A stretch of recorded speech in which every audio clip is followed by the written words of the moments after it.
In the blistering heart of Arizona, a white man lifted an Apache girl out of the dust and damned himself to die. She was the chief's blood, marked by sacred beads and nearly dead from thirst. Now 50 armed riders are coming, not just for vengeance, but for a truth buried deeper than bones. He didn't mean to start a war, but he didn't let her die either. And now the whole territory wants to know, was he her savior or her thief? The sky stretched out above the desert like a merciless sheet of white fire. Heat shimmered off the hard-pan ground in rippling waves, distorting shapes and bending the line between earth and sky. Somewhere west of nowhere, Thaddeus McCord reined in his gelding, squinting across a ridge where the cactus grew thin and twisted. He'd seen movement. Barely. A flicker of color that didn't belong. And then nothing.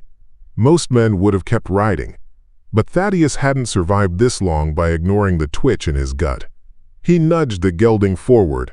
She was there, crumpled in the dirt like a broken doll. A girl, maybe 16, her limbs splayed and trembling. Her dress was torn, the fabric once beautiful, now scorched and bloodied. Rope burns marred her wrists, and her lips were cracked and swollen from dehydration. Her dark hair, matted with sweat and dust, clung to her face like a shroud. Thaddeus froze. He stepped down from the saddle. "Hey," he said, voice low and calm. "Can you hear me?" Her eyelids fluttered. She tried to lift her head, but her body wouldn't obey.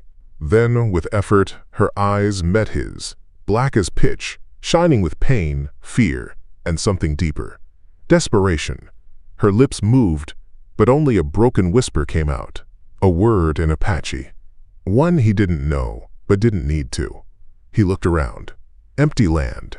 No signs of a wagon, no horses, no one else. Whoever left her here hadn't wanted her found.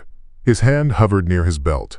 Not near his gun, but his water flask. "All right, girl," he muttered, kneeling. "You ain't dying today. Not if I got anything to say about it." As he lifted her into the saddle, her small frame barely stirred. She weighed nothing. Skin and bone.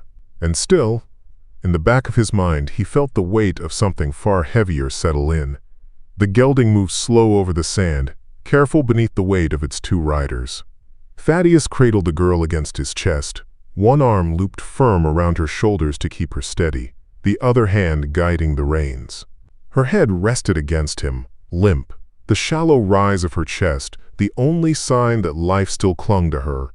The cabin came into view a half-mile ahead, a squat, weathered thing of cedar and stone that had stood longer than most folks remembered, built for solitude, for silence.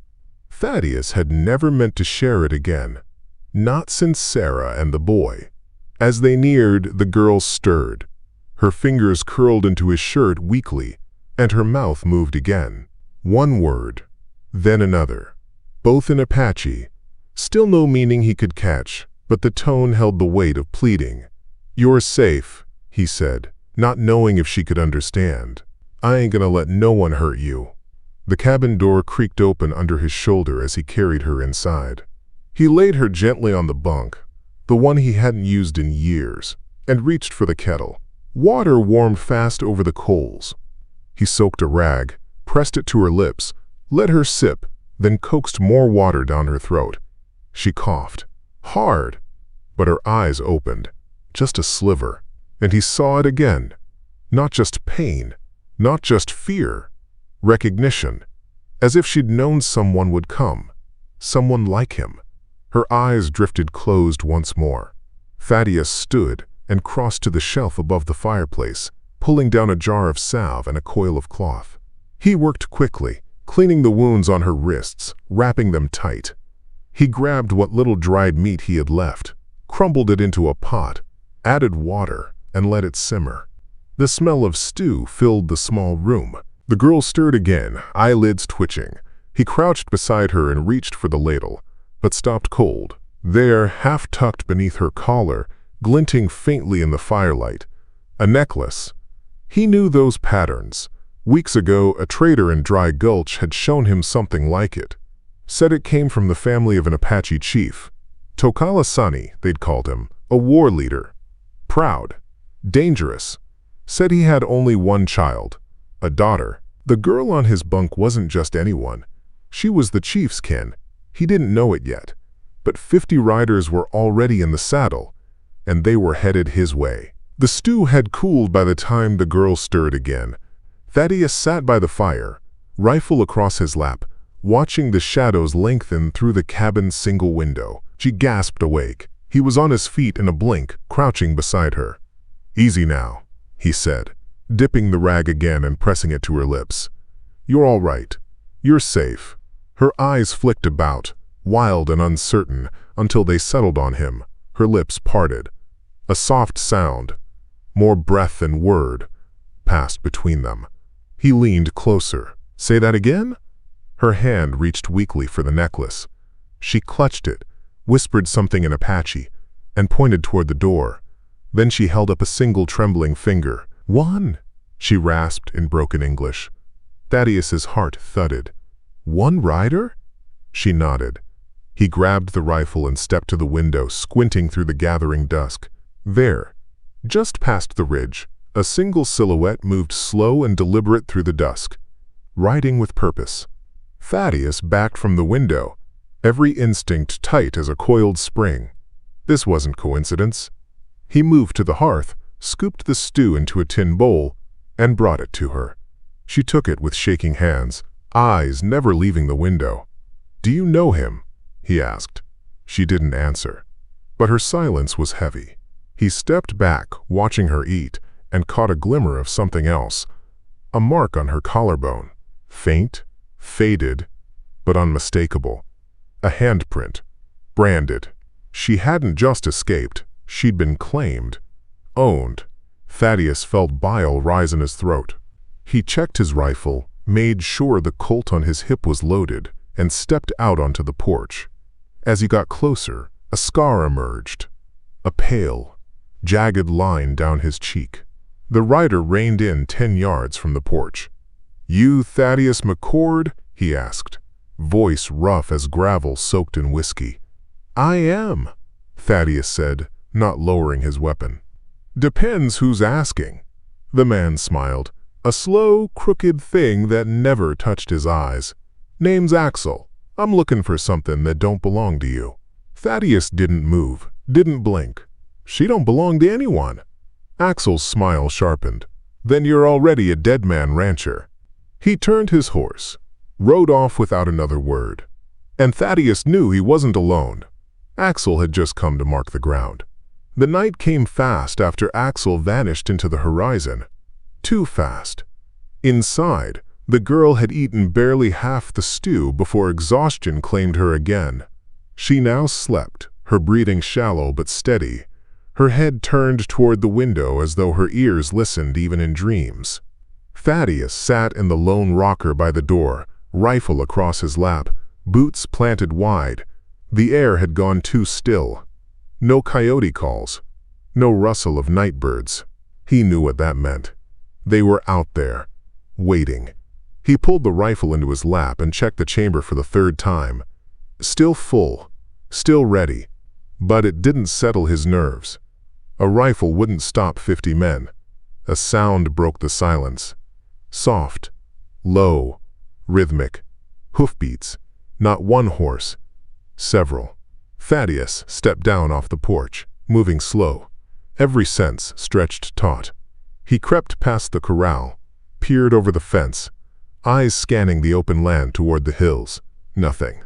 But the sound grew clearer. And then, fire. Not close, not yet, but distant torches flickered on the ridge like ghost lanterns. A row of them, 5, maybe 6. Moving in a wide arc, herding him in. They weren't hiding anymore. They were surrounding. He rushed back inside, barred the door, and bolted the shutters. The girl stirred, eyes fluttering open in alarm. She sat up fast, then winced, clutching her side. "They're here," Thaddeus said quietly. She nodded once, then gestured toward the saddlebag he'd taken off her mount. With trembling fingers, she reached inside and pulled out a bundle of cloth, then unfolded it to reveal a small, ornate satchel. Inside, A single parchment, bound with braided leather and stamped with wax. Thaddeus's brow furrowed. "What's this?" The girl pointed at the seal, a sunburst emblem with Apache symbols around its edges. She whispered a name.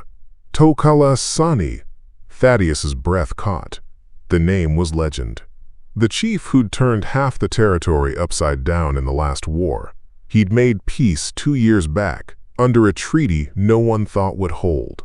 This document, whatever it was, had the weight of nations.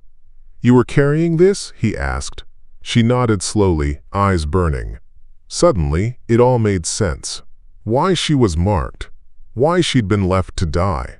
Why Axel wanted her. Outside, the torches moved closer. The torches crept across the landscape like slow-moving stars. No shouting, no galloping hooves, just a silent formation closing in. Thaddeus watched them from the second-floor loft window, heart thudding like a war drum. The girl stood behind him, barely steady on her feet, clutching the sealed parchment to her chest as if it were the only thing keeping her upright. "How many?" she rasped. "Hard to say," he muttered. "At least a dozen I can see. Probably more I can't." She didn't flinch. Instead, she stepped back, knelt by her saddlebag again, and withdrew a small knife. "You planning on fighting them with that?" he asked, trying to keep his voice light. Her eyes met his. No smile, no fear. "I plan on not going back." Thaddeus stared at her. She couldn't be more than 16, rail-thin and half-starved. But there was steel in her voice, in her gaze. The kind only loss and fire could forge. A distant whistle cut through the night air. Low, sharp, almost musical. And from the hills a chorus answered, not human voices, but the cries of horses and the thud of many hooves. Thaddeus's Saxelch sank. That wasn't just Axel's crew. That was a war band. He bolted down the stairs, pushed aside furniture to form a barricade, and checked every round in both his Colt and the Winchester. It wouldn't be enough. Not even close. Outside, the torches stopped moving, just froze there, lining the horizon like a warning. Then another whistle. This one closer. Thaddeus opened the door a crack and stepped onto the porch. Axel stood just outside the firelight, arms folded, hat low, that pale scar gleaming like a fresh brand on his cheek. "You've had your chance, McCord," he said, voice soft as a rattler's hiss. "Now you got till sunup to hand her over. After that, we come take her." Thaddeus didn't answer. Didn't need to. Because just then, the girl stepped into the doorway behind him, back straight, eyes locked on Axel, and the chief's seal in her hand, lifted high like a banner. Axel's eyes flickered, just for a second. He knew what that document meant, and now the question wasn't whether there'd be blood. It was how much it would take to silence the truth.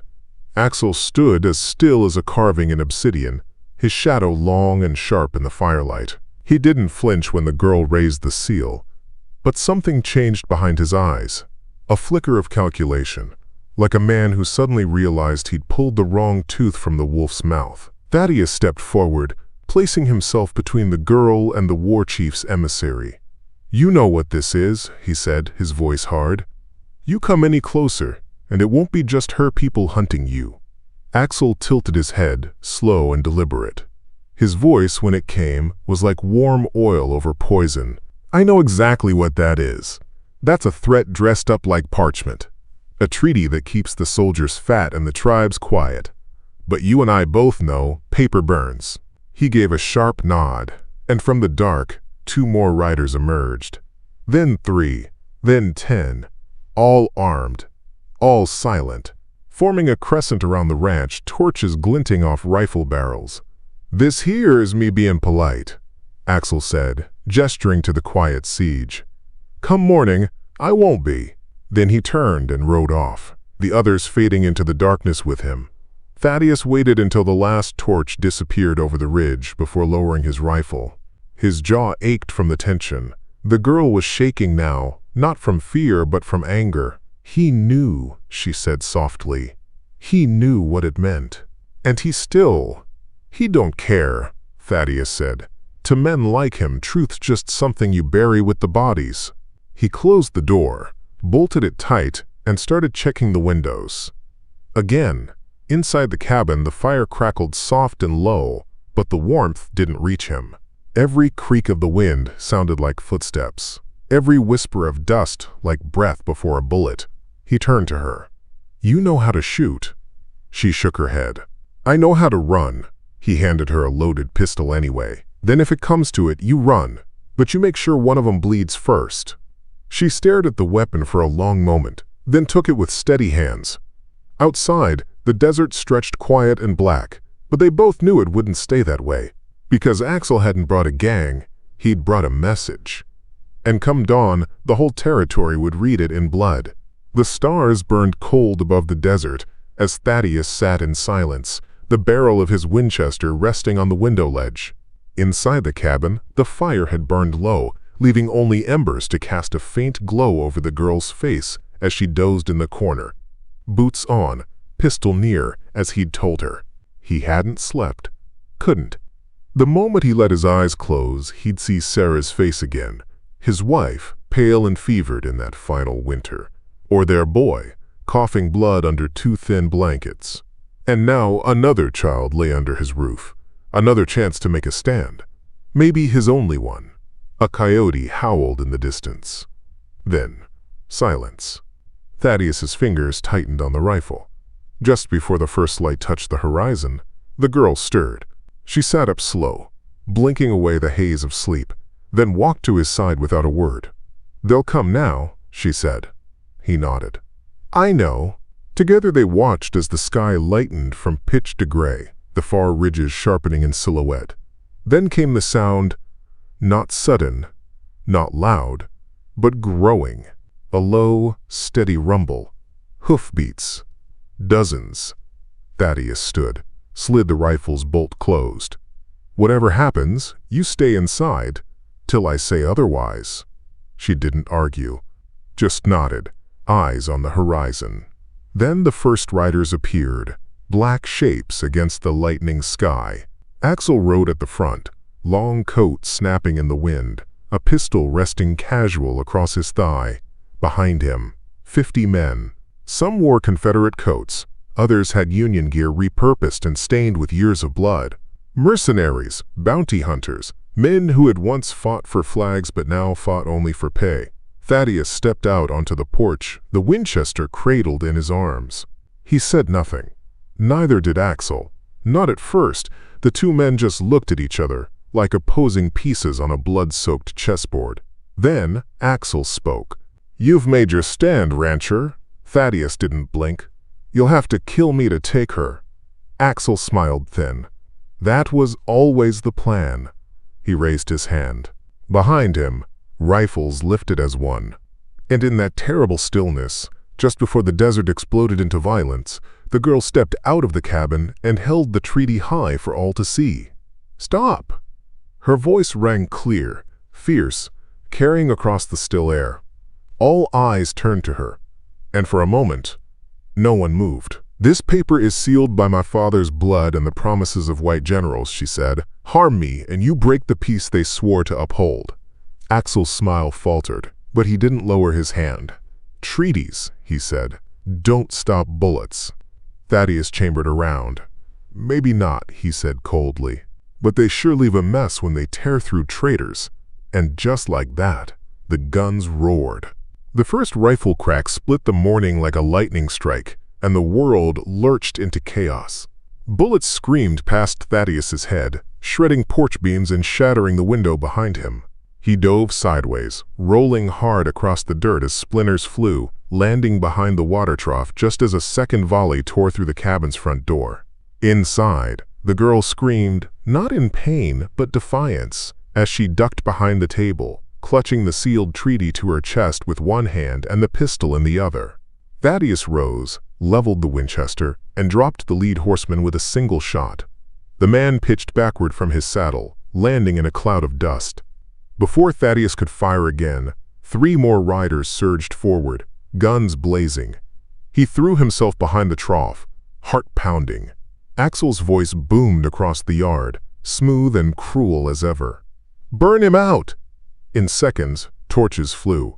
The barn went first, dry hay catching like paper, flames leaping skyward. Smoke rolled across the yard in thick black curls. Another torch hit the corral fence, igniting old wood with a hungry hiss. Thaddeus ducked inside the cabin just as a burning fragment landed near the porch. The girl was there, crouched beside the table, eyes wide but clear. "They mean to burn you alive," she said. "No," Thaddeus growled, jamming fresh shells into the rifle. "They mean to take you. Me. I'm just the warning they plan to hang over whatever comes next." He handed her the canteen and pointed to the trapdoor hidden beneath a bear pelt in the corner. "Root cellar. Crawl in if it gets worse." She shook her head. "They'll kill you." "Maybe, but not before I make them bleed for every step they take." Outside, the firelight cast a hellish glow across the smoke-choked yard. More riders circled, dismounting, fanning out with torches and rifles. Axel moved slower than the rest, calm, confident, like he already saw the outcome. Thaddeus took a breath, centered himself behind the doorframe, and waited. The first man reached the porch, shotgun raised. Thaddeus fired. The blast caught the man square in the chest, hurling him backwards into the dirt. Then all hell broke loose. Gunfire erupted in all directions. The porch exploded into splinters. The roof began to smolder. And in the center of it all, Thaddeus McCord stood his ground, a lone man between a dying girl and a war that would swallow them both. The air inside the cabin turned thick with smoke and gunpowder, every breath a burning scrape down Thaddeus's throat. He moved like a ghost between cover, from table to window, from doorframe to stairwell, firing, reloading, moving again, a dance of desperation. Outside, the fire roared, embers leaping like angry spirits into the rising dawn. Flames licked the edges of the corral, and horses shrieked in panic. Thaddeus saw two of Axel's men dragging one of their wounded away from the porch, one limping, the other not moving at all. He'd made them bleed, but it wasn't enough. They were still coming. He dropped behind the stove just as bullets hammered through the wall, one punching a hole through the cast iron with a high-pitched ring. He rolled, coughing, and crawled to the trap door. The girl was already beside it, the treaty tucked beneath her coat. Her cheeks were streaked with soot, and her pistol shook in her hand, but her eyes held firm. "I won't hide while you die," she said. "You won't help by getting shot," he snapped. "This ain't about pride, it's about survival. And if I don't make it," she shook her head sharply. "Don't say that. You take that paper and you run, far as your legs can carry you." A sudden roar outside silenced them both. Not gunfire, something louder. The barn collapsed, beams cracking, roof caving in, sending up a geyser of flame and ash that painted the yard in searing orange light. Through the smoke, Thaddeus saw them regrouping, Axel's men tightening the circle, fanning out for a final push. He turned to her one last time. "I'll draw their fire. When I say run, you go. Don't look back." She opened her mouth to argue but stopped. Something had changed outside. A new sound, faint at first, beneath the crackling fire and the screams of panicked horses. A whistle, long, high, sharp. Then another, then many. The girl's head snapped toward the window, eyes wide with sudden hope. "They're here," she whispered. Thaddeus blinked. "Who?" And then he heard it. Thunder. Not from the sky, but from the ground. A second wave of riders. Dozens. Moving fast. Coming from the ridgeline like the wrath of the desert itself. The girl smiled for the first time. "My people." Outside, Axel turned his head. And for the first time all morning, Thaddeus saw fear in the killer's eyes. They came like a storm given shape. 40 riders, painted for war, surging down the ridgeline on swift ponies that kicked dust like thunderclouds. The morning sun struck their weapons and feathered crests, turning them into blazing apparitions of vengeance. Thaddeus stood in the wreckage of his yard, stunned. Apache warriors, lean, silent, relentless, fanned out with perfect precision. Not a wild charge, not chaos. This was a war band led by someone who knew exactly how to end a siege before it began. Axel saw it too. His formation faltered. Some of his men turned, hesitated, rifles raised not in fury, but in fear. Then, at the head of the Apache charge, rode a figure draped in eagle feathers and bone, face painted in the old way, chest bare beneath the desert wind.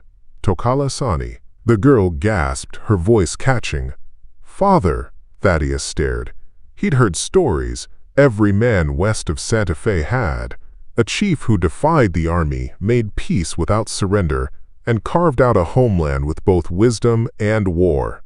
Seeing him now, it was like watching a legend step off a mountain. The chief raised his hand. The Apache riders split wide, encircling the ranch like a noose of horses and steel. In seconds, the battlefield had flipped. Thaddeus's home, once besieged, now protected by ghosts of the land itself. Axel stood in the center, teeth bared in a snarl, pistol trembling in his grip. His horse shifted nervously beneath him. "Well," he spat, "ain't this a family reunion?" Tokalasani didn't smile, didn't blink. His voice, when it came, was thunder wrapped in stone. "Give her to me, or die where you stand." From the porch, the girl stepped forward. Her legs shook, but she stood tall, raising the treaty high for all to see.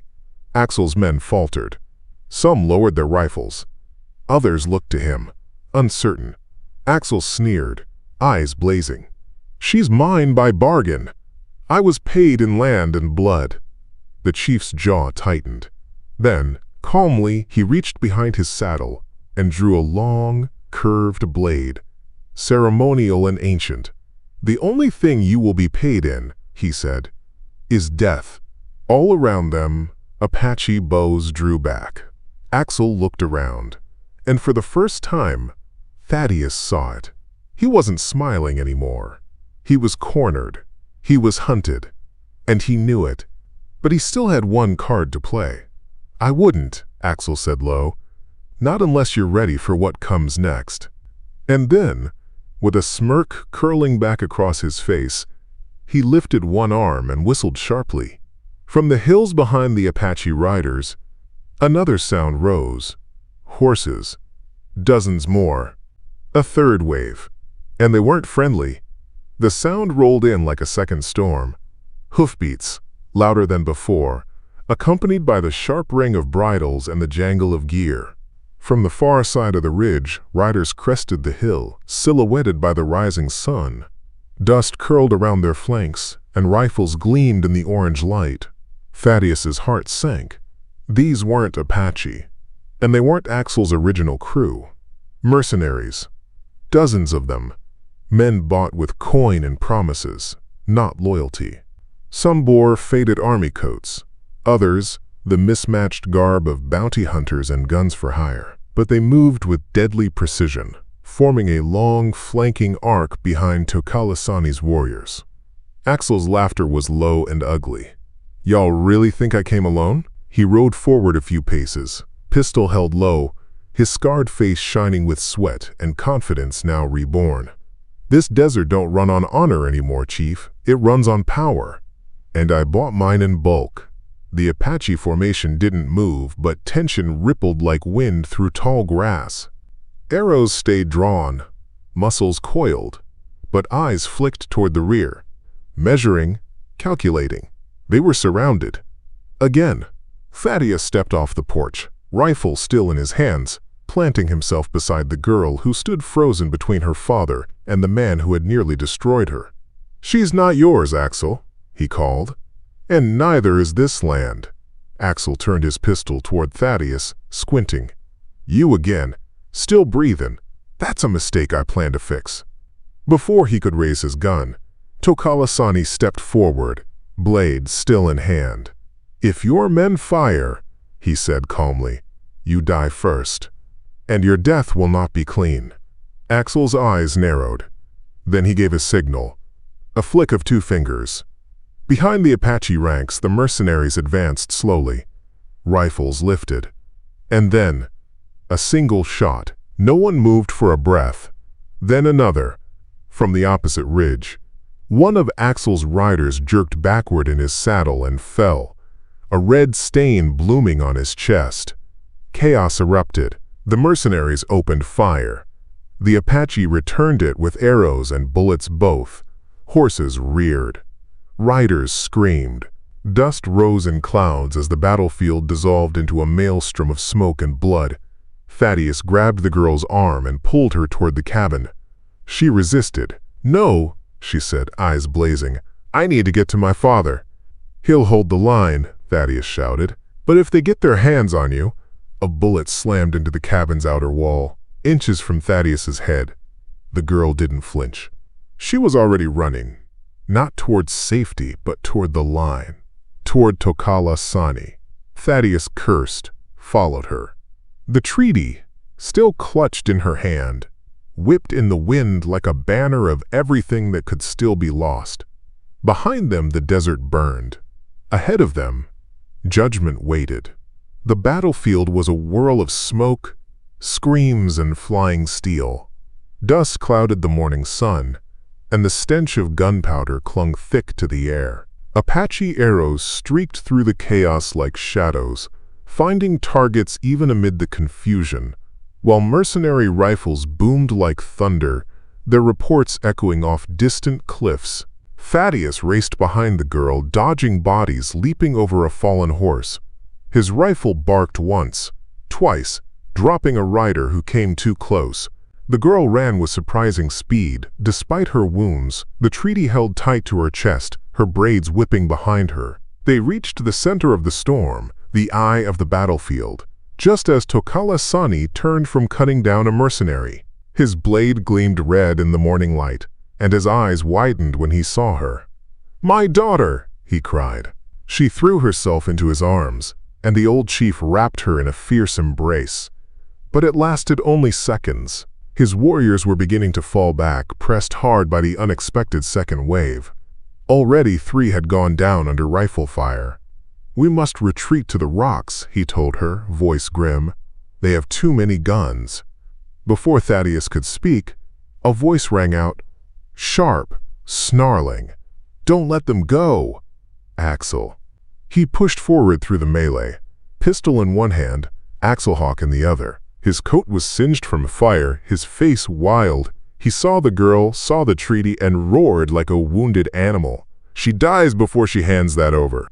Tokala Sani turned, blade raised. "No, you die first." He stepped between Axel and the girl. But Axel was faster. The Axelhawk flew. It struck the chief in the shoulder. Not a killing blow, but deep enough to stagger him. He fell to one knee, blood soaking his side. The girl screamed. Axel charged forward to finish the job, but Thaddeus was there. He tackled Axel mid-step, the two of them crashing into the dirt, weapons clattering away. They rolled, fists flying, boots kicking up dust. Axel's hand found Thaddeus's throat, squeezed. Thaddeus grabbed a rock, smashed it against Axel's arm, once, twice, broke the grip. They rolled again, Thaddeus on top now. He punched hard, once, twice. Axel spat blood, snarled, and headbutted him. The world spun. Then a voice, sharp, fierce, cut through the haze. "McCord!" Thaddeus looked up. The girl had his rifle. She tossed it. He caught it, just as Axel rose to his knees. "End it," she said. Thaddeus didn't hesitate. The rifle barked one last time. Axel's body hit the ground like a felled tree, dust curling around him in a quiet hush. Silence rippled across the battlefield. And then, one by one, the mercenaries began to lower their weapons. Without their paymaster, there was no war left to fight. Thaddeus stood over Axel's still form, breath ragged, chest heaving. Behind him, the girl knelt beside her father, pressing cloth to his wound, tears streaking her soot-stained face. The treaty lay between them, blood-spattered but unbroken. The sun rose over the desert, and for the first time in days, No one fired a shot. The battlefield fell quiet, save for the wind whistling across scorched earth and the pained groans of the wounded. Smoke curled from burning remnants, fence posts, the gutted barn, a shattered wagon wheel. Horses milled nervously at the fringes, still tense, but unmounted and alive. Thaddeus stood amid the wreckage, the Winchester lowered in his hand, his shirt torn, his knuckles raw and bleeding. At his feet lay Axel, sprawled where he'd fallen, the scar on his cheek now just another line among many. A mercenary stumbled forward from the ridge, hands raised, rifle slung behind him, barrel pointed to the ground. His face was grim, eyes flicking between the Apache warriors and Thaddeus. "We didn't sign up for this," he muttered. "We didn't know she was her." "You knew enough," growled one of Tokalasani's lieutenants, his arrow still nocked. "Let him speak," Thaddeus said. His voice, though hoarse, carried weight now. The mercenary swallowed, nodded. "Most of us only came for coin. Thought we were running some off-grid war party back into the hills. Didn't know Axel planned on starting a second war." A low murmur rippled through the other surviving hired guns. Shame. Regret. Some dropped their rifles altogether. Tokalasani sat propped against a rock, his daughter tending his wound, both silent but watchful. The girl looked to Thaddeus, her face a storm of grief, anger, and something deeper. "Resolve. We need witnesses," she said softly. "The army, the settlers, they won't believe words alone.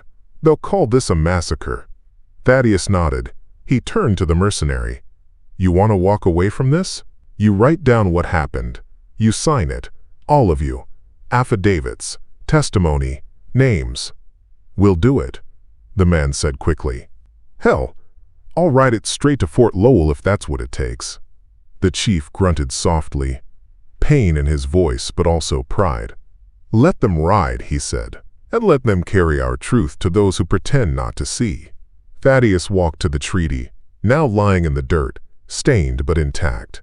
He lifted it gently, shook off the dust, and handed it back to the girl. Her eyes filled with tears as she looked up at him.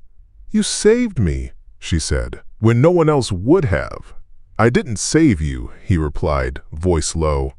"You saved all of us. I just stood in the way long enough for it to matter." A gust of wind rolled through the canyon, carrying the ashes of a burnt barn and the scent of gunpowder into the morning light. And from that light rose the first faint, hopeful breath of peace. But Thaddeus knew better. Peace didn't come easy in the desert. It had to be fought for, one fire at a time. The survivors gathered at midday beneath the blackened skeleton of the barn, its scorched beams casting long, crooked shadows over the red-streaked dirt. Thaddeus stood in the center, sleeves rolled, rifle slung, his eyes scanning the worn, weary faces of men who had just days ago come to kill him. The girl, her name, he'd finally learned, was Ayanna, sat beside her father, the sealed treaty now rolled and bound anew with fresh leather. Her expression was calm, but her fingers clutched the scroll like a lifeline. She was the last of her line, and the weight of peace now rested on her slim shoulders. The mercenaries, those who had laid down arms, now stood in an uneasy half-circle. Some looked away. Others watched Thaddeus as if still unsure whether they were enemies or witnesses. A table was dragged from the cabin, its surface scrubbed of soot and ash. Upon it, paper was laid. Ink, names. One by one the riders approached, signed. "I swear I saw the chief's daughter held hostage," one said. "I swear Thaddeus McCord never raised arms until we did." Another, "Axel lied to us. He promised land, not war." Another, "The girl carried the treaty. I saw it. She never once fired first." The chief's lieutenant translated it all into Apache, nodding as each confession passed. Ayanna watched them sign, silent but keen-eyed, as if measuring not their words but the truth in their bones. By the time the last name was scrawled, the sun had begun to fall toward the western cliffs. Thaddeus rolled his shoulders and stepped back. "You'll take those to Fort Lowell," he told the lead mercenary, handing over the bundle of testimony. "Deliver him to Captain Halbrook. He knows my name." "And what about the girl?" the man asked. Ayanna answered first. "I return with my people," she said. "And my father." The chief, pale but breathing stronger now, nodded. "She carries our future." Thaddeus gave a faint smile. "And the rest of you, you ride east, or north, or wherever your souls might buy back what you nearly lost. But you don't come back here." They didn't argue. As the last horseman rode out under the dimming sun, Thaddeus stood alone in the empty yard, the silence around him thick and still. No wind, no voices. Just the faint echo of the battle they'd survived. Ayanna stepped beside him. "I never asked," she said. "Why did you stop that day? Why risk everything?" Thaddeus looked out at the distant mountains. "My wife, my boy, they died because no one stopped. No one helped. That's a burden you don't put down easy." Ayanna nodded, her voice barely a whisper. "Then maybe this land still has good men." He gave a tired smile, the kind that comes after burying too many things. Maybe. But in his gut, he knew it wasn't over, because even now, far from this ridge, others were already stirring. Men in uniforms. Men with maps. Men who never needed a gun to start a war. And when they came, paper alone wouldn't stop them. 2 days passed. The fires were out. The wounded had been tended. And the desert had returned to its usual quiet. But it was a silence that sat wrong in Thaddeus's bones, like breath held before a storm. He stood near the water well, watching the horizon, where heat shimmered in lazy waves. Behind him, Ayanna was loading supplies onto a wagon beside her father's horse. Tokalasani had insisted they leave by dusk to return to their people, present the treaty, and warn them of what was coming. Because something was coming. And Thaddeus felt it like thunder beneath the soil. He didn't have to wait long. The dust trail appeared around noon, faint at first, then thicker, rising in tight columns like smoke signals. Riders, organized, disciplined.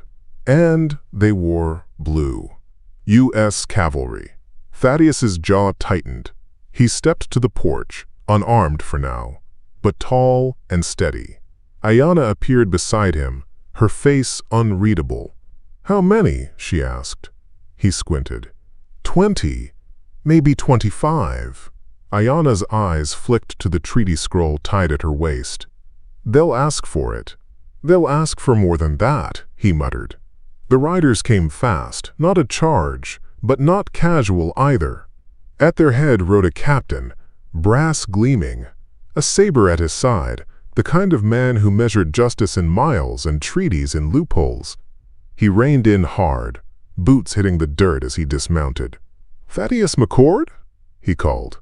"That's me. I'm Captain James Halbrook.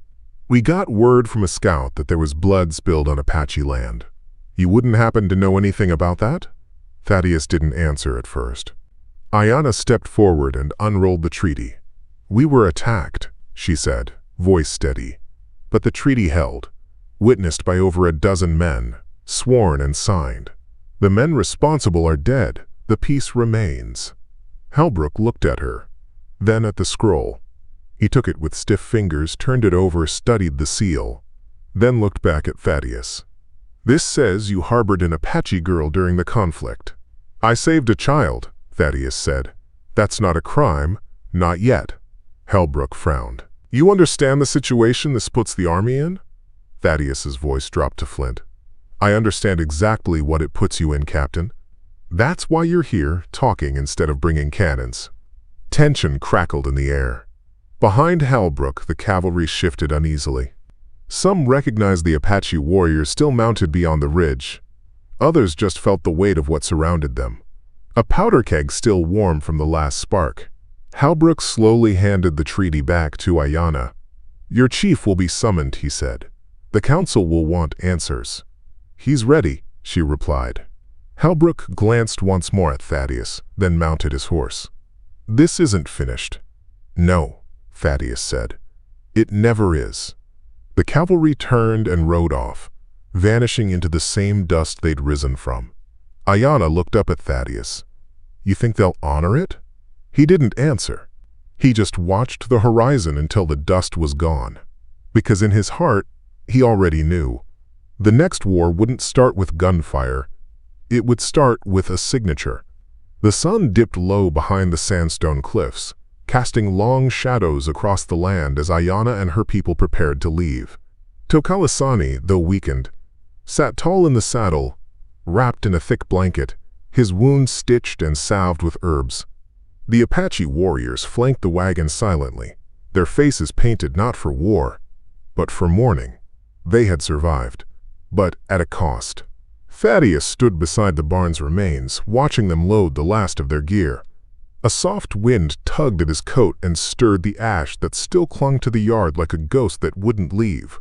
Ayanna approached. Her hair was braided tight now, her chin lifted but her eyes. They held something heavy.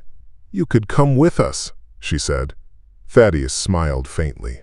"I'm not made for tribal councils and sacred fires. I've got roots here, burned and buried deep." She didn't smile back. "You won't be safe," she said. "You humiliated the wrong men. When the army decides it needs someone to blame, they'll come for you. They always do," he muttered. "But I've got a long rifle and a shorter temper." She looked down, then back up, holding out something wrapped in hide. "What's this?" "A token," she said. "From my father. You're now blood-bound to our people. If you ride into our camp with this, they'll know you bled beside us." Thaddeus unwrapped it. Inside lay a small medallion. Carved bone, sunburst pattern, like the one on the treaty seal. "Sacred." "I don't know what to say." She shrugged gently. "Then don't. Just live." He watched her climb into the wagon, then gave a nod to Tokalasani, who returned it without words. A warrior's farewell, silent and final. The caravan moved out, kicking dust under the falling sun, winding toward the jagged horizon. Thaddeus stood alone again. He turned to the cabin. The porch was half gone, the windows blown out, but it still stood, scarred and scorched like him. He walked up the steps, sat in the rocker, and lit a smoke. From his perch, he could see the full sweep of the land. The ridges where Axel's men had come from, the valley where the fire first started, the well where he'd first carried Ayanna into the light. This land had been soaked in too much blood to forget, but maybe, just maybe, not too much to forgive. In the distance, a lone hawk wheeled through the evening sky, watching, waiting. Thaddeus leaned back, eyes narrowing, because he could feel it now. The final reckoning wasn't far behind. The stars crept across the sky like ancient guardians, watching in silence as the Arizona night took hold. The wind had died down, and for the first time in many days, Thaddeus McCord's land lay still. No gunfire, no hoofbeats, just the gentle creak of his rocker and the low hum of a man too tired to pray. Inside the cabin, the treaty lay on the mantel, now sealed again with fresh wax and Apache markings. It hadn't gone east. Not yet. Ayanna had left a copy with him, insurance, she'd called it, in case the army twisted the truth. But Thaddeus knew the truth didn't matter to men with gold in their eyes and blood in their hands. He'd seen peace written on paper before, and he'd seen it burn. He rose from the chair as the moon crested the ridge, throwing silver light across the scorched yard. The rebuilt fence gleamed pale and new. Too clean, too quiet. The desert had gone still again, but not in peace. It was waiting. Then he heard it. A faint clatter. Far off, but real. Metal. Spurs, maybe, or rifles. Thaddeus stepped off the porch, hand on the Colt at his side. He moved like a shadow through the night, boots silent in the dust, past the well, to the edge of the yard where the old cottonwood leaned. He waited, and from the darkness came a figure, alone, tall, broad, coat whipping in the breeze. No uniform, no gang colors, just a rifle slung over one shoulder and a satchel in his hand. The man stopped 10 paces away and nodded once. "You're McCord." Thaddeus didn't nod, didn't speak. The man held out the satchel. "I bring word from Fort Lowell." Thaddeus didn't take it. "What word?" "The army doesn't want your treaty, doesn't want her voice. They want quiet. They want the land." Thaddeus's jaw set. "Then they'll get fire instead." The man didn't flinch. "That's what I said. They're sending riders next month. Not in uniform. Rangers, contracted. No official record. They're to kill you, burn what's left, and blame it on a tribal raid." Thaddeus finally took the satchel, opened it. Inside, maps, orders, names, signed by men in Washington. "You should run," the man said. "Before it's too late." Thaddeus looked him dead in the eye. "I already stood for something once. I ain't about to kneel now." The man nodded, stepped back into the dark, and vanished. Thaddeus stood alone, again, but not unarmed, not unready. He looked to the horizon, to the stars, and to the canyon beyond, where Ayana's people waited, watching, listening, remembering. They'd fought once for peace. Now they'd fight to keep it, and if war came again, it would not find them silent. It would not find them weak, because when the dust settles in the West, only one truth remains. You can kill a man, but you can't kill the story.